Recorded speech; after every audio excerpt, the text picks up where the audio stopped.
So, you've made it to video number 7.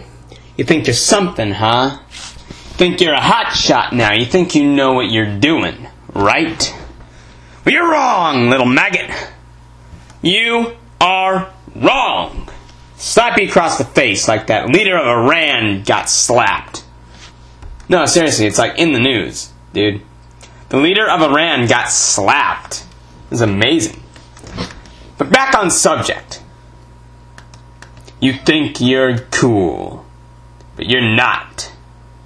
Because we have a couple more things to learn before you're even done with the basics of Fire Emblem events.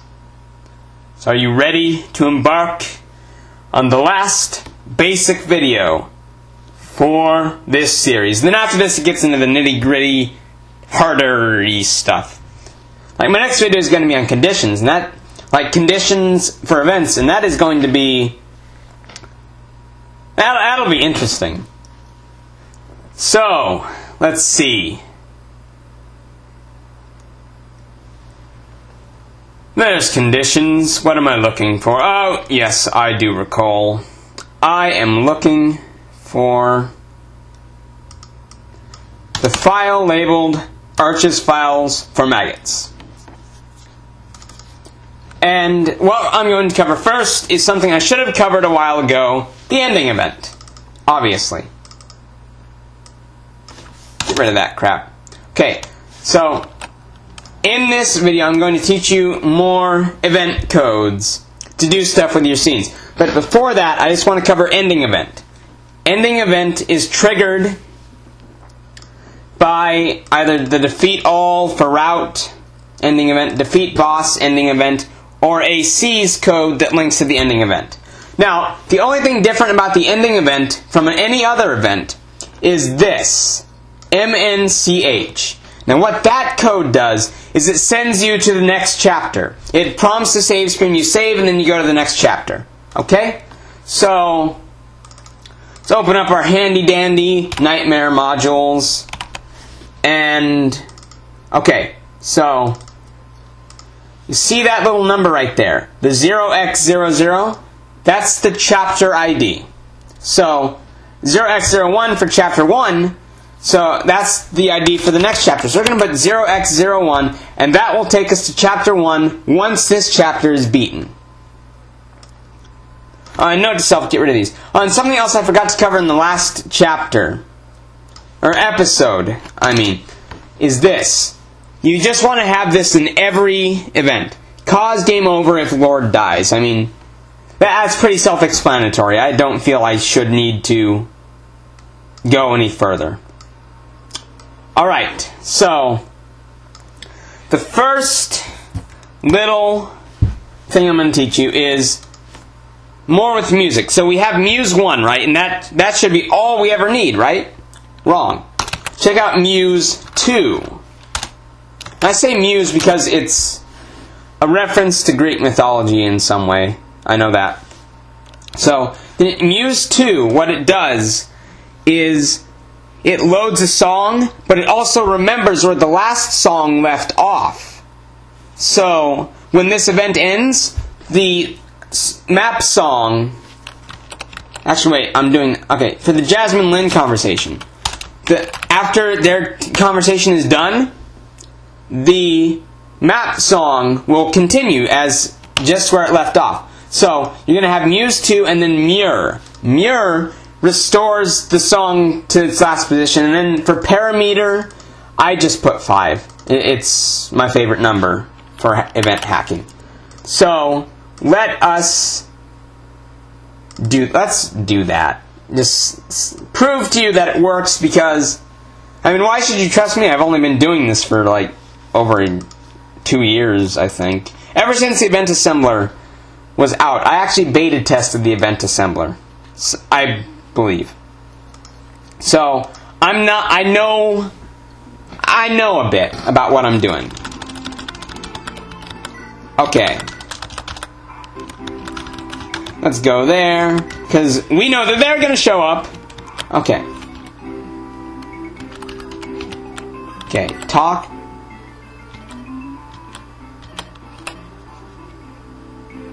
See, it resumes exactly where it left off. Now, let's open up Event Assembler language. And for anything I don't explicitly cover, you can always look in here, because it's always quite nice.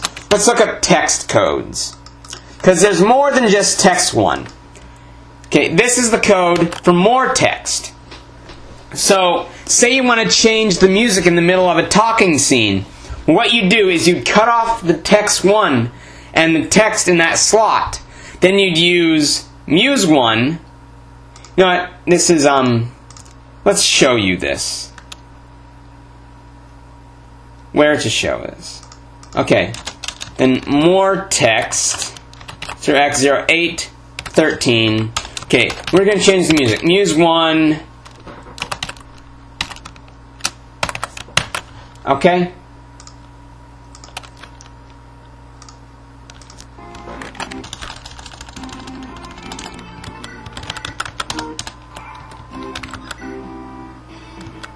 Bum bum bum ba-dum bum bum ba-dum bum bum ba-dum. Wait, what? Why did that happen? That's interesting. Hold on. Let's look up that text slot. That's very... No, it's not. Because I guarantee to you that it works. Okay? It works. Just trust me. I know what I'm doing. But sometimes I just have the worst luck with these videos. And it's sad. Because I'm trying to teach, but it's not letting me. For some reason. I guess God just doesn't like people knowing how to do events. Okay, so the next thing I'm going to show you is, let's say, instead of fading to black, I want it to fade to white. Well, this is going to cover that. Fa-wee and fa-woo. Just replacing the D for dark with W for white. It's very racial, by the way. Okay. So, let's go visit that village. And it fades to white instead of fading to black. Obviously. So, just covering things. I'm just going to cover things. Okay. Let's see. Covering things. So, here are some event codes you should know. OOBB. Now, what that does is, in the chapter data editor, there's this option. Chapter title display fade out. You can either fade to map or fade to black. What OOBB does is when you fade to black, it gets rid of the opening black. Okay? And then stall, S-T-A-L, and then a parameter. So that parameter will be the time you want the game to stall. I mean, stall is very self-explanatory. Now, there's one more thing I wanted... Let's see. Actually, there are a lot more things I wanted to look up. But let's see if we can't get it all done in a reasonable amount of time. Okay. What am I...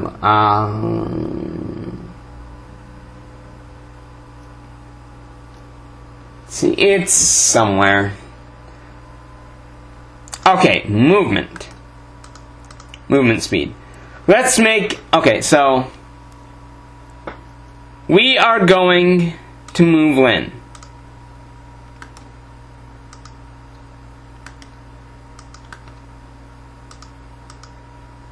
Okay, we have that nice move code right there, right? But if we add that extra parameter, 0x01 at the end, we can make her move slower than she would normally.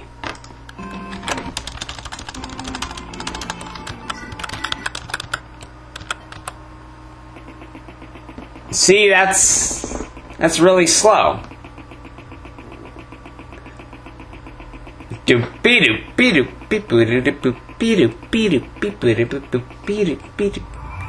we go. Okay.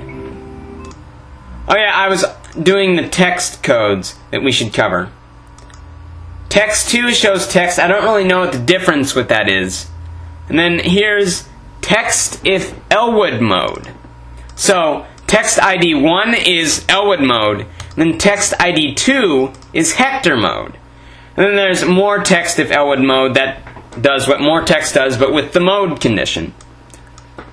Text 5 shows text. I'm not really sure about that. Then text 6. That's always interesting. So what that's used for is the locations. Like, it'll pop up, it's that little brown square, and it will pop up and say Ostia Castle for a bit, and then it will disappear. So, wait, I think that's... yeah, that's it. I think. You know, if that turns out to be wrong, I'll issue a correction later. And, so for a lot of things, Nintenlord has nicely created macros. You can look up these macros in the EA standard library file. But, here we go. For this one is nice. So, these codes are for warping. You just warp in and warp out. I mean, the warp effect is very self-explanatory. You should have seen it if you played a Fire Emblem game. And the final code I'd like to cover, and the final 2, or 3, I don't know. I'm just kind of winging it right now. So, turn 2 is recruitment. Let's move next to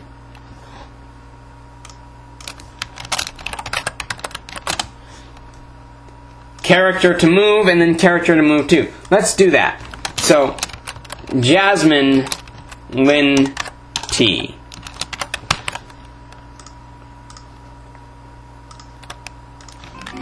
Okay, so just a quick example of that. See, that can be handy when you load people onto the game. See, that moves him right next to Lynn.